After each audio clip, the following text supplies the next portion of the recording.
رات بھر جگانے کے لیے، اسے ستانے کے لیے اور تڑپانے کے لیے۔ حالانکہ وہ سامنے نہیں تھا، گھر کے اندر نہیں آیا تھا، دروازہ اندر سے بند تھا، کھڑکی بھی بند تھی، نہ وہ اسے دیکھ سکتا تھا، نہ آ کر ظلم کر سکتا تھا، نہ اپنی ضد منوا سکتا تھا۔ وہ خود کو تسلیاں دینے لگی۔ سونے سے پہلے وہ اپنے دوپٹے کو کھونٹی سے لٹکا دیتی تھی۔ اس وقت وہ دوپٹے سے سر کو اور سینے کو اچھی طرح ڈھانپ رہی تھی، رہ رہ کر دوپٹہ درست کر رہی تھی۔ کبھی تصور اتنا سچا اور ناقابل انکار ہوتا ہے کہ نامعلوم آنکھیں چاروں طرف سے دیکھتی رہتی ہیں۔ کمرے کی بتی بجھی ہوئی تھی، باورچی خانے سے تھوڑی سی روشنی آ رہی تھی۔ اس نے دروازے کی طرف دیکھا۔ پہلے تو وہ بیرونی دروازہ بند تھا، اس کے بعد کمرے کا یہ دروازہ بھی اندر سے بند تھا۔ دونوں دروازے ڈھال کی طرح مضبوط تھے۔ وہ آہستہ آہستہ ڈری ڈری سہمی سہمی لیٹ گئی۔ رات الجھے الجھے جذبوں کی طرح پیچیدہ اور گہری تھی۔ وہ آنکھیں کھولے نیم تاریکی میں دیکھ رہی تھی۔ اس نے کمرے کے ایک گوشے میں دیکھا تو وہاں اندھیرے میں جانی کے دانت چمک رہے تھے۔ وہ محبت سے مسکرا بھی رہے تھے اور اسے کچا بھی چبا رہے تھے۔ اس نے پریشان ہو کر وہاں سے نظریں ہٹا لیں، دروازے کی طرف دیکھنے لگی۔ ادھر چند لمحوں تک دیکھتی رہی، پھر جانے کیا محسوس ہوا کہ لیٹے ہی لیٹے اپنے پاؤں اپنی طرف سمیٹ لیے اور آپ ہی آپ سکڑنے لگی۔ کیسا بادل تھا، برستا بھی نہیں تھا، چھٹتا بھی نہیں تھا۔ وہ یوں تڑپ کر اٹھ گئی جیسے بھاپ بن کر اڑنے والی ہو۔ کسی کروٹ چین نہیں تھا۔ وہ پلنگ سے اتر کر کھڑی ہو گئی۔ اسے باہر آنے کی پرواہ نہیں تھی۔ گھر کا آسیب سونے نہیں دے رہا تھا۔ وہ تھوڑی دیر تک ٹہلتی رہی، پھر اس نے گلدان کو میز پر صحیح جگہ رکھا، ایک صحافی لے کر سینٹر ٹیبل کو پہنچنے لگی، پھر صوفوں کو بھی کپڑے سے جھاڑنا شروع کیا۔ دوسری صبح مرحوم ماں کا سویم تھا۔ محلے کی عورتیں قرآن خوانی کے لیے آنے والی تھیں۔ اسی بہانے پورے گھر کی صفائی ہو جاتی تو بہتری ہو جاتا۔ یہ سوچ کر اس نے سوئچ کو آن کیا اور کمرہ روشن ہو گیا۔ سوئچ کے آن ہوتے ہی کلیجہ تھک سے رہ گیا۔ اپنی غلطی کا احساس ہوا کیونکہ وہ کھڑکی بھی روشن ہو گئی تھی۔ کچھ روشنی باہر کی طرف چھلک رہی تھی۔ وہ پریشان ہو کر کھڑکی کی طرف دیکھنے لگی۔ اب کیا ہو سکتا تھا؟ تیر کمان سے نکل چکا تھا۔ وہ تھوڑی دیر گمسم کھڑی رہی، پھر کمرے کی صفائی میں مصروف ہو گئی۔ ایک ایک چیز کو جھاڑ پونچھ کر صاف کیا اور انہیں سلیقے سے رکھا۔ فرش کو بھی صاف کیا اور صوفوں کو گھسیٹ گھسیٹ کر ایک دیوار کی طرف لے گئی۔ بیچ کا حصہ خالی کر دیا، پھر اسٹور روم سے بڑی سی دری لا کر بچھائی، اس کے اوپر سفید چادر بچھا دی، پھر ایک تکیے پر سفید غلاف چڑھا کر اسے چادر کے درمیان رکھا تاکہ صبح کلام پاک کے سپارے اس پر رکھ دیے جائیں۔ اتنی محنت کے بعد بھی وقت نہیں گزرا۔ اس وقت 2:30 بجے تھے۔ وہ کمرے کا دروازہ کھول کر ڈسپینسری میں آئی، وہاں کی لائٹ بھی آن کی۔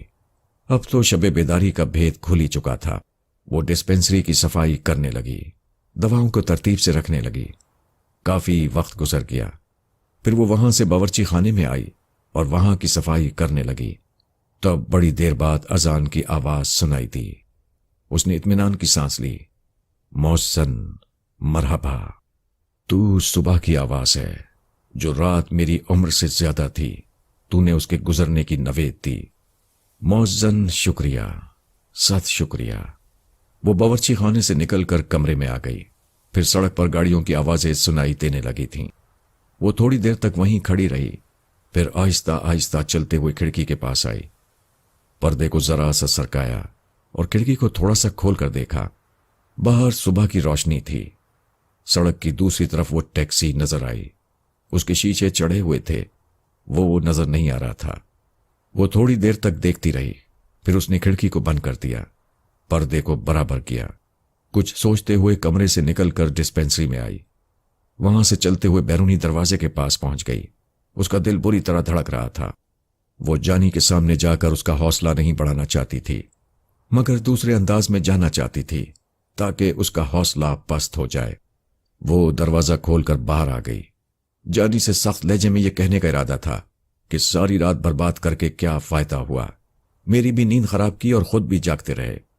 وہ سوچتے ہوئے سڑک کو پار کر کے جب ٹیکسی کے پاس پہنچی تو پچھلی سیٹ پر وہ خراٹے لیتا ہوا نظر آیا۔ اسے گہری نیند میں سوتا دیکھ کر وہ جھنجلا گئی۔ جی میں آیا کہ اس کا منہ نوچ لے۔ کیسا ظالم ہے، کیسی سنگدلی ہے کہ رات بھر اسے جگاتا رہا اور خود گھوڑے بیچ کر سوتا رہا۔ اس نے کھڑکی کے شیشے پر زور سے دستک دی۔ وہ ہڑبڑا کر اٹھ بیٹھا۔ پہلے تو پھٹی پھٹی آنکھوں سے اسے دیکھتا رہا، جیسے خواب دیکھ رہا ہو۔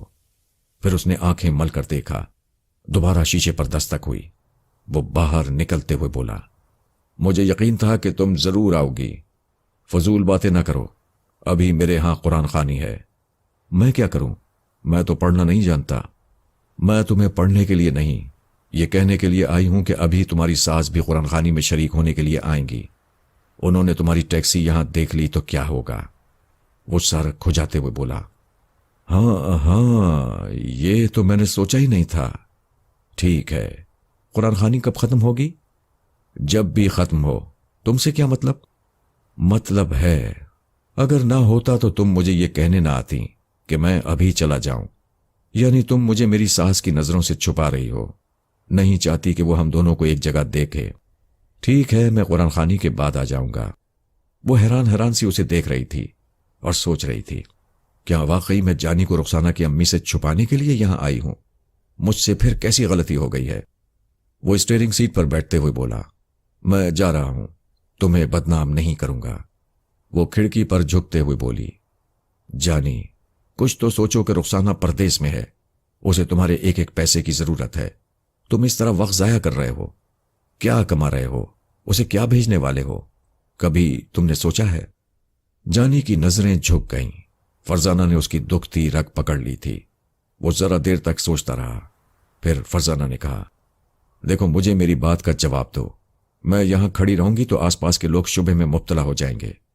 اس نے کہا، اچھی بات ہے، میں جا رہا ہوں، دن بھر ٹیکسی چلاؤں گا، رخسانہ کے لیے کماؤں گا، لیکن رات کے 8 بجے تک پھر یہاں پہنچ جاؤں گا۔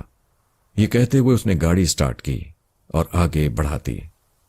فرزانہ کو شام تک کے لیے اطمینان ہو گیا۔ وہ وہاں سے گھوم کر اپنے کلینک کے اندر چلی گئی۔ جانی شام کو آیا تو رات بھر اسی جگہ ٹیکسی میں سوتا رہا۔ وہ ضد کا پکا تھا، روز رات کو آتا تھا اور صبح گاڑی لے کر چلا جاتا تھا۔ آخر 5ویں دن صبح کے وقت وہ بال بکھرائے پریشان حال اس کے پاس آئی۔ وہ بیدار ہو چکا تھا اور پچھلی سیٹ پر بیٹھا اسے دیکھ رہا تھا۔ فرزانہ نے اس سے کچھ نہیں کہا۔ اگلی سیٹ کا دروازہ کھول کر بیٹھ گئی۔ جانی ایک دم سے خوش ہو کر باہر آیا، پھر پچھلے دروازے کو بند کر کے اسٹیئرنگ پر آ کر بیٹھ گیا۔ نہ وہ بولی نہ یہ بولا، کچھ کہے سنے بغیر اس نے گاڑی سٹارٹ کی، پھر اسے آگے بڑھا دیا۔ وہ اورنگی کے علاقے سے نکل کر بنارس پہنچے۔ اس وقت تک خاموشی رہی۔ جانی نے اس کی طرف دیکھے بغیر خوش ہو کر کہا، میں جانتا تھا کہ تم مجھے دل سے چاہتی ہو، مگر اوپر سے غصہ دکھاتی ہو۔ یہ کہہ کر وہ چپ ہو گیا، جواب کا انتظار کرنے لگا۔ گاڑی آگے بڑھتی رہی۔ جب بہت دیر تک جواب نہ ملا تو اس نے کن آنکھوں سے اس کی طرف دیکھا۔ وہ سیٹ کی پشت سے ٹیک لگائے سر جھکائے اونگ رہی تھی۔ یک بار کی جانی کو ندامت کا احساس ہوا۔ کیا وہ تمام رات جاگتی رہی تھی؟ اس نے پھر آہستگی سے مخاطب کیا، فرزانہ کیا تم سو رہی ہو؟ وہ ایک دم چونک گئی، پھر سامنے دیکھتے ہوئے بولی، یہ تم کہاں لے جا رہے ہو؟ میں تمہارے گھر جانے کے لیے نہیں آئی ہوں۔ تم سے 2 ٹوک فیصلہ کرنا چاہتی ہوں۔ آخر تم چاہتے کیا ہو؟ وہ چند لمحوں تک خاموش رہا، پھر کہنے لگا، تمہیں نیند آ رہی ہے، فیصلہ کیا کرو گی؟ نیند تو آتی رہے گی اور میں اسے کچلتی رہوں گی۔ تمہیں کچھ خیال بھی ہے؟ 6 دنوں سے میں کبھی رات کو پوری نیند سو نہیں سکی، ہمیشہ چونک چونک کر اٹھ جاتی ہوں۔ کبھی دن کو سونے کا موقع ملتا ہے تب بھی تم میرے حواس پر چھائے رہتے ہو۔ اسے محبت کہتے ہیں۔ فضول باتیں نہ کرو، اسے خوف اور دہشت بھی کہتے ہیں۔ میں تمہارے ڈر سے سو نہیں سکتی، کبھی بدنامی کا خیال آتا ہے، کبھی تمہاری درندگی یاد آتی ہے تو رونے لگتی ہوں۔ اتنی بڑی دنیا میں میرا کوئی نہیں ہے، تم مجھے مار ڈالو گے تو کوئی پوچھنے والا نہیں ہوگا، اسی لیے آ گئی ہوں۔ کہیں دور لے جاؤ اور مجھے قتل کر دو، جتنا انتقام لے سکتے ہو لے لو، مرنے کے بعد تو میں بے خوف ہو کر سو سکوں گی۔ میں جانتا ہوں تمہارے غصے کے پیچھے پیار ہے، تم جانتے ہی رہو، انکار کرنے سے کچھ نہیں ہوتا۔ میں 6 راتوں سے تمہارے دروازے کے پاس دھرنا دیے بیٹھا ہوں۔ تم چاہتی تو محلے والوں سے میری پٹائی کرا سکتی تھیں، پولیس والوں کو لا سکتی تھیں، میرے خلاف رپورٹ لکھا سکتی تھیں، قانونی کارروائی کر سکتی تھیں، مگر تم نے نفرت ظاہر کرنے والا کوئی قدم نہیں اٹھایا۔ جانی، مشکل یہ ہے کہ تم صرف اپنے نقطۂ نظر سے سوچتے ہو، یہ نہیں سوچتے کہ میں اکیلی لڑکی ہوں۔ اگر ایسے اقدامات کروں گی تو بدنام ہو جاؤں گی۔ لوگوں کی زبانیں ایک نہیں ہوتی، وہ اپنے اپنے طور پر بولنا شروع کر دیں گے۔ کچھ لوگ مجھے بے گناہ سمجھیں گے، کچھ لوگ مجھے بدکار کہیں گے، کچھ لوگ طرح طرح کے قصے گھڑنا شروع کر دیں گے۔ پھر میں امی کی وفات کے بعد تنہا رہ کر جتنی پریشان ہوں، وہ پریشانی میں لفظوں میں بیان نہیں کر سکتی۔ میری پریشانیوں کا خیال کرو، مجھے اکیلی کو بدنام نہ کرو۔ تم میرے گھر کے پاس رہو گے تو میں کسی کو منہ دکھانے کے قابل نہیں رہوں گی۔ اگر تم یہ سب کچھ انتقام لینے کے لیے کر رہے ہو تو سیدھی سی بات ہے، مجھے مار ڈالو۔ وہ ونڈ اسکرین کے پار دیکھتے ہوئے بولا، اگر میں بدماش اور قاتل ہوتا تو سب سے پہلے رخسانہ کو قتل کر دیتا، کیونکہ وہ جھوٹ کے راستے میری شریک حیات بن کر آئی تھی۔ لیکن میں کیا بتاؤں کہ میں ایسا کیوں نہیں کر سکتا۔ میں نے اپنی آنکھوں سے پاربتی پور، سنتاہار اور ڈھاکہ میں اپنی ماؤں کی لاشیں دیکھی ہیں، اپنی بہنوں کے برہنہ جسم پر چادر ڈالی ہے، بچوں کو نیزوں پر دیکھا ہے۔ میں جب بھی غصے میں آتا ہوں، کسی سے انتقام لینا چاہتا ہوں، تو وہ تمام منظر میری آنکھوں کے سامنے ناچنے لگتے ہیں۔ وہ ونڈ اسکرین کے پار یوں دیکھنے لگا جیسے وہ منظر اب بھی اس کی آنکھوں کے سامنے ناچ رہا ہو۔ پھر وہ ایک گہری سانس لے کر بولا، اب کوئی مجھ سے جھوٹ بولتا ہے، مجھے دھوکہ دیتا ہے تو میں جلدی معاف کر دیتا ہوں۔ غصے میں آتا ہوں تو سوچتا ہوں کہ نہیں، دھوکہ دینے والوں کو زندہ رہنے کا موقع دینا چاہیے۔ معلوم نہیں پھر کوئی ایسا ظالم وقت کب لوٹ آئے، کوئی درندہ تمہیں یا رخسانہ کو مار ڈالے تو زندگی دیکھتے ہی دیکھتے ختم ہو جائے گی، پھر کچھ نہیں رہے گا۔ کیا فائدہ ہے ایسی درندگی سے؟ غصے میں معاف کرنا اور صبر کرنا بہت مشکل ہے، اور یہ مشکل کام میں کر رہا ہوں۔ تھوڑی دیر تک خاموشی رہی، پھر وہ نیند سے بوجھل آواز میں بولی، کیا تم مجھے چاہتے ہو؟ یہ پوچھنے کی نہیں، سمجھنے کی بات ہے۔ ویسے تمہیں نیند آ رہی ہے، یہ باتیں بعد میں کر لینا، میں تمہیں اپنے گھر لے جا رہا ہوں، وہاں تم سکون سے سو سکتی ہو۔ میں نہیں جاؤں گی۔ تم جاؤ گی۔ دیکھو، اگر اپنے گھر میں سونا چاہو گی تو مریض آ کر پریشان کریں گے۔ یہاں تم میرے گھر چلو اور میرے کمرے میں جا کر دروازے کو اندر سے بند کر کے آرام سے سو جاؤ۔ جب دروازہ بند رہے گا تو میرا بھی ڈر نہیں رہے گا، اور جب تم میری پناہ میں رہو گی تو نیند سے چونک چونک کر نہیں اٹھو گی۔ وہ درست کہہ رہا تھا۔ اگر وہ اپنے گھر میں سونا چاہتی تو آنے والی مریض عورتیں اسے سونے نہ دیتیں، کیونکہ 10 بجے سے کلینک کا وقت شروع ہوتا تھا۔ لیکن یہ بات بھی غلط ہے کہ وہ تنہا کسی کے مکان میں جائے، خواہ وہ انسان فرشتہ ہی کیوں نہ بن گیا ہو۔ وہاں تو صرف تنہا جانے کی نہیں، نیند پوری کرنے کی بات بھی تھی۔ اس نے کہا، میں نہیں جاؤں گی، مجھے واپس پہنچا دو۔ یہ راستہ میرے گھر کی طرف جا رہا ہے۔ اگر تمہیں انکار ہو اور احتجاج کرنا چاہو تو چیخنا چلانا شروع کر دو، لوگ میرے پیچھے آئیں گے اور مجھے پکڑ کر قانون کے حوالے کر دیں گے۔ تم جانتے ہو کہ میں ایسا نہیں کر سکتی۔ کیوں نہیں کر سکتی؟ لوگ مجھ سے بھی طرح طرح کے سوالات کریں گے کہ میں تمہارے ساتھ گاڑی میں کیوں بیٹھی تھی۔ گاڑی میں کتنی ہی لڑکیاں بیٹھ کر ایک جگہ سے دوسری جگہ جاتی ہیں، وہ پچھلی سیٹ پر بیٹھ کر جاتی ہیں، میں اگلی سیٹ پر ہوں۔ پچھلی اور اگلی سیٹ کا فرق کیا ہوتا ہے، لوگ خوب سمجھتے ہیں۔ تم بھی سمجھتی ہو اور سوچ سمجھ کر میرے پاس بیٹھی ہوئی ہو۔ وہ چپ ہو گئی۔ اس نے ایسی بات کہہ دی تھی کہ اس کا جواب نہ بن پڑا۔ اس نے ایک جگہ گاڑی کو روکتے ہوئے کہا، ادھر دور ایک حلوائی کی دکان ہے، گرما گرم بھاجی پوریاں ملیں گی، میں تمہیں بھوکا نہیں سونے دوں گا، یہاں انتظار کرو، ابھی لے کر آتا ہوں۔ وہ ٹیکسی سے اتر کر تیزی سے چلتا ہوا حلوائی کی دکان کی طرف جانے لگا۔ وہاں جگہ ایسی تھی کہ وہ گاڑی پارک نہیں کر سکتا تھا، اسی لیے بہت فاصلے پر فرزانہ کو چھوڑ کر آنا پڑا۔ دل میں یہ اندیشہ تھا کہ شاید وہ اتر کر دوسری ٹیکسی میں بیٹھ کر چلی نہ جائے۔ اس سے پہلے بھی وہ اس کی ٹیکسی سے اتر کر دوسری ٹیکسی میں بیٹھ کر چلی گئی تھی۔ حلوائی کی دکان میں بھیڑ تھی، واپسی میں 15 منٹ لگ گئے۔ کسی کو فرار ہونے کے لیے 15 منٹ بہت ہوتے ہیں، لیکن جب وہ واپس آیا تو وہ اپنی جگہ موجود تھی۔